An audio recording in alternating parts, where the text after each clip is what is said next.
Salut à tous, on se retrouve aujourd'hui pour l'épisode 2443 de l'After Zap Image et on commence directement avec une info qui date il y a 17 ans jour pour jour et la Juventus était reléguée en série B suite à l'affaire Calciopoli. Les stars de l'époque comme Nedved, Buffon, Del Piero, même Trezeguet ont préféré diminuer leur salaire et aider la vieille dame à remonter en série A et ils avaient remonté en série A, ils avaient fait une saison en série B et remonté directement en série A, donc ça avait été bien sûr un gros coup dur d'évoluer en deuxième division pendant un an pour cette équipe de la Juve, mais qui avait remonté la pente une année après. Et toujours tiens, avec cette équipe de la Juventus Turin, bon, rien à voir avec il y a plus de 17 ans, donc là c'est actuel. Donc le joueur de la Juventus Turin, enfin qui était prêté à la Juve, Leandro Paredes, maintenant qui est revenu du côté du PSG, il pourrait rester en Italie parce que c'est la Lazio de Rome qui cherche actuellement à trouver un accord pour recruter Leandro Paredes lié au PSG jusqu'en juin 2024. Donc il y a le Galatasaray et la Lazio de Rome qui s'intéressent aux champions du monde argentin. Des nouvelles de Valère Germain et c'est officiel. Valère Germain qui était actuellement libre vu qu'il est en fin de contrat avec Montpellier depuis plus de 14 jours là.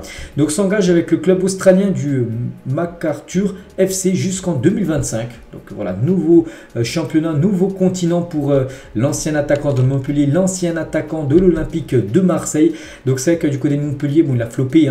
Donc il a joué 32 matchs cette saison pour seulement 3 petits buts inscrits. Donc c'est pour ça qu'il n'a plus du tout le niveau pour jouer en Ligue 1. Donc pour lui, ça sera 2 saisons son contrat du côté de sa nouvelle équipe, du côté de l'Australie. Les documents pour le transfert de Declan Rice vers Arsenal seront signés aujourd'hui et enfin peut-être le dénouement final de ce transfert qui pourrait devenir, quand ça va se faire, là, le plus gros transfert en termes de montant sur ce mercato 2023 et dépasser les 103 millions d'euros de Bellingham du côté du Real Madrid. Ça devrait les 116 millions d'euros que devrait débourser l'équipe de Arsenal pour s'offrir le joueur de West Ham, Declan Rice. Donc 116 plus 6 millions de bonus, ce qui ferait plus de 122 millions d'euros. Le transfert de Declan Rice du côté des Gunners, ça pourrait être signé aujourd'hui. Donc voilà, dès qu'il y aura l'annonce officielle, je vous dirai bien sûr tout ça. Mitrovic a donné son feu vert pour rejoindre l'équipe de Al Hilal pour 3 saisons.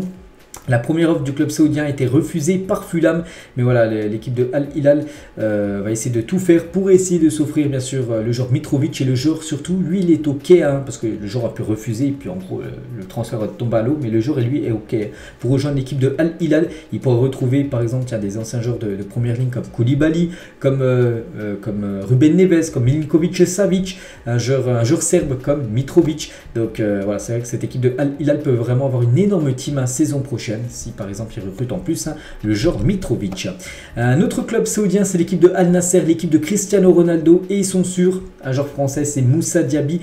Donc Al Nasser est prêt à aligner 50 millions d'euros pour s'offrir les services de Moussa Diaby. On en parlait en plus à midi sur ma chaîne principale où j'avais dit que c'était plutôt Aston Villa qui avait proposé 36 millions d'euros, mais bien sûr c'était pas assez pour les Leverkusen. Donc Al Nasser il propose bien plus 50 millions d'euros pour Moussa Diaby, donc affaire à suivre. Donc bon, ce serait vraiment dommage je pense de voir partir Moussa Diaby du côté de la Ligue saoudienne. Je pense qu'il peut vraiment évoluer dans un top club européen. À 21 et 24 ans, donc Isaac Liadji et Ibrahima Diallo quittent l'Angleterre et s'envolent vers le Qatar. Donc quand c'est pas l'Arabie Saoudite, c'est le championnat qatari qui accueille des joueurs, voilà, 2 jeunes joueurs de 21 et 24 ans. Par exemple, Isaac Liadji, c'est un ancien joueur de Lille. Donc il débarque du côté de Al Douaï, du côté du championnat qatari. Donc bonne chance à eux, on pense bien sûr qu'ils vont toucher un énorme salaire. Iliman Ndiaye aurait donné son accord total à l'Olympique de Marseille. Sheffield réclamerait 20 millions d'euros et les dirigeants olympiens seraient optimistes quant à une issue positive dans les prochaines 48 heures. Ça pourrait être officiel le transfert de Ndiaye. Comme j'ai dit, on parle d'un transfert de 20 millions d'euros. Ça reste comme une grosse somme pour l'OM. N'oubliez pas que le transfert le plus cher de l'OM, c'est Vitinha. C'était en janvier dernier qui avait été recruté 32 millions d'euros. Et là, si on est à 20, bon, il resterait quand même 10 millions, mais ça serait un gros montant bien sûr pour l'équipe de Marseille. Et il pourrait s'offrir le joueur. En plus, qui rêve de jouer du côté de Marseille, le joueur sénégalais Iliman Ndiaye. Donc, affaire à suivre. Et ça sent bon pour Marseille.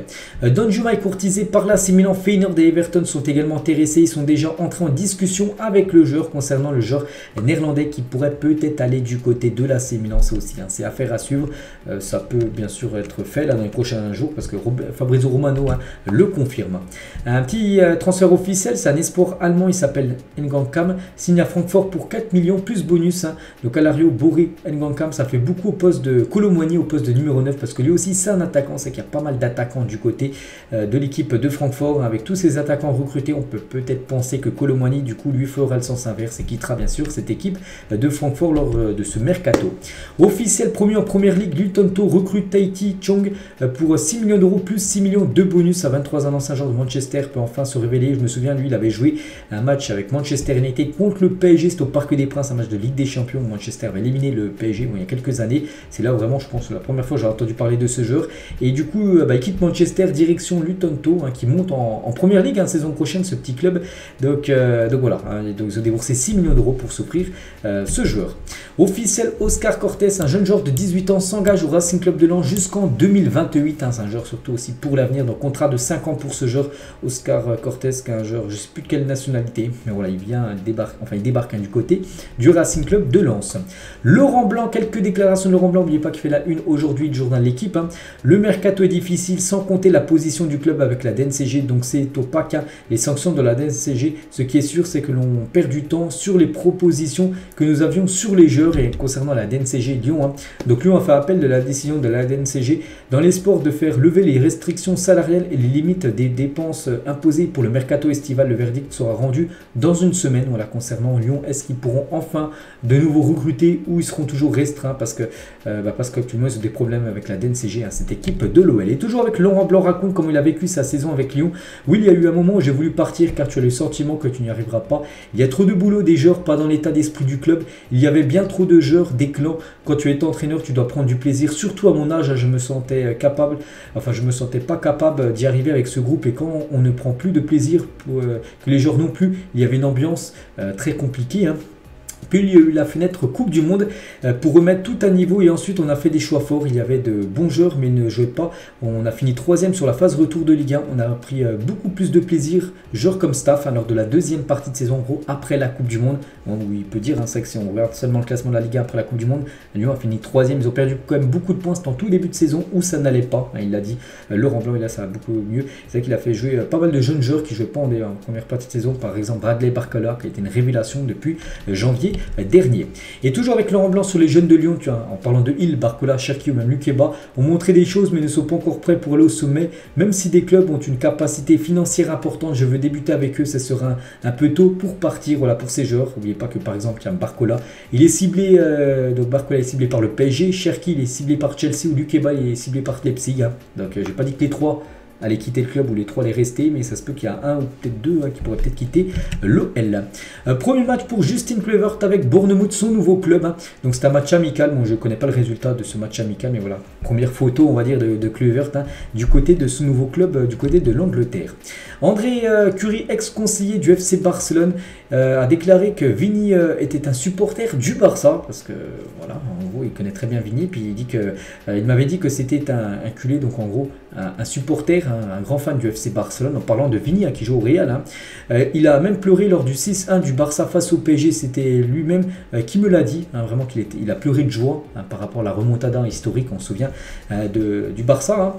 Il devait rejoindre le Barça, tout était réglé, puis Madrid a découvert qu'il était à Barcelone et l'a invité. Il a signé au Real Madrid parce que ses agents ont choisi cette destination. Cela faisait 3 ans que nous travaillions sur cette signature et ses agents nous ont trahis. On peut voir que le Barça, ça faisait plus de 3 ans qu'il travaillait sur la signature de Vini. Et en gros, le Real, au dernier moment, l'a invité. Et du coup, ils lui ont fait signer un contrat du côté du Real Madrid. Donc voilà, on peut voir que c'est un grand fan du Barça alors qu'il joue du côté du Real. Bon, il a le droit, bien sûr. Vini Junior. Darwin Nunez récupère le numéro 9 du côté de Liverpool, laissé libre depuis le départ de Roberto Firmino. Donc voilà, Darwin Nunez c'est le nouveau numéro 9 et son ancien numéro, le numéro 27. Donc les supporters de Liverpool qui avaient acheté le numéro 27 Darwin Nunez pourront l'échanger gratuitement pour un maillot avec le numéro 9. Voilà, donc le joueur va prendre en charge les frais pour le changement de numéro. Après Newcastle, l'Arabie Saoudite envisage d'acheter un autre club du top 5 européen. C'est vrai que l'Arabie Saoudite a acheté Newcastle, c'était en janvier 2022. 2022, donc là il y a plus d'1 an et demi. Et en gros, il vise à racheter un autre grand club, parce qu'un club du top 5 européen. Donc ça peut être soit le Real, ça peut être soit le Barça, ça peut être soit Manchester United qui est dans le top 5 européen. Il y a qui d'autre? Il y a peut-être, je sais plus qui, peut-être le Bayern. Donc voilà, c'est vraiment que dans le top 5 européen, les 5 meilleures équipes, bah, peut-être une pour être rachetée tout simplement par l'Arabie Saoudite. Donc pour l'instant, on ne sait pas, bien sûr. Hein. C'est seulement des pourparlers. À 49 jours de la fin du mercato, donc le 31 août prochain, donc ces joueurs sont libres et n'ont toujours pas officiellement signé dans un club. C'est qu'il y a des joueurs très intéressants qui peuvent intéresser beaucoup de clubs français, comme je sais pas, comme Moussa Dembélé, comme Wilfried Zaha qui est actuellement libre, Umtiti, Eden Hazard, Kamada, Lucas ou même Alexis Sanchez, qui a pas mal de joueurs actuellement libres. Ils peuvent signer où ils veulent. La fédération internationale, donc la FIFA a annoncé donc hier que 440 clubs allaient toucher les bénéfices de la Coupe du Monde 2022 au Qatar pour une somme inchangée de 209 millions de dollars. Donc City va en tirer le plus gros profit tout simplement. Donc par exemple le PSG ils ont récupéré 3,4 millions d'euros, comme le Real, hein, 3 millions 4 d'euros. Donc voilà, en gros tous les clubs où il y avait des joueurs qui ont évolué en Coupe du Monde, ils ont reçu tous une part, bien sûr, de la part de la FIFA par rapport à la Coupe du Monde. Londres-Milan, c'est la nouvelle connexion, c'est avec pas mal de joueurs de Londres, donc en gros on pense à Chelsea, on filait du côté de Milan, hein, comme Giroud, comme Tomori, comme Loftus Cheek ou même Pulisic, hein, le dernier en date, hein, qui a été transféré hier, hein, du côté de cette équipe de Milan. L'AS Monaco affrontera le Bayern Munich à l'occasion d'un match de pré-saison. C'est prévu le lundi 7 août plutôt à 17h, hein, cette rencontre. Donc n'oubliez pas que le championnat français reprendra le 13, donc la semaine d'après. Donc voilà, il y aura une belle affiche, un Bayern-Monaco. Le FC Nantes dévoile ses nouveaux maillots pour la saison prochaine. Donc le maillot domicile, bien sûr le maillot jaune, hein, pour cette équipe Canaries, et le maillot blanc sera le maillot extérieur pour cette équipe de Nantes. Léo Messi est en train de faire ses courses dans un supermarché à Miami, où il prend ses marques à Miami. Léo Messi qui sera présenté, hein, demain soir, demain dans la nuit de samedi à dimanche. Donc voilà, Messi qui a été certainement, enfin on pense reconnu, hein, parce qu'il a fait quelques selfies, voilà, du côté de Miami. Toujours avec Messi, hein, n'oubliez pas que Budweiser avait envoyé un 644 bières personnalisées aux 160 gardiens de but contre lesquels Léo Messi avait marqué pour célébrer son record de 644 buts avec le FC Barcelone. Certains ont même reçu plusieurs caisses, hein, voilà, par exemple des gardiens qui ont encaissé beaucoup de buts. Voilà, de Messi, ils ont même reçu beaucoup de bouteilles. Voilà, cette marque de bière avait offert à chaque fois une bouteille à un gardien qui avait pris un but, hein, contre Léo Messi. Et on finit cet épisode avec cette équipe, les gars, c'est l'équipe de l'Allemagne qui avait commencé titulaire lors de la finale de la Coupe du Monde 2014. En gros, on peut voir que chaque joueur a gagné, un énorme palmarès, on peut dire, hein. Donc chaque joueur, en gros, il y a une ligne avec en jaune, c'est tout ce qu'ils ont pu remporter. Par exemple, tiens, je prends Thomas Müller en bas, une Coupe du Monde, 2 fois la Ligue des Champions, 12 fois la Bundesliga remportée, 6 fois la Coupe d'Allemagne, 8 fois la Super Coupe d'Allemagne, 2 fois l'UEFA Super Coupe et 2 Coupes du Monde des clubs, hein. Chaque joueur, on peut voir son palmarès, et c'est bien sûr des palmarès monstrueux, hein, pour tous les joueurs de la Mannschaft. On finit avec ça, les gars, donc j'espère que ça vous a plu. On se retrouve demain pour le prochain After Zap Image. À demain.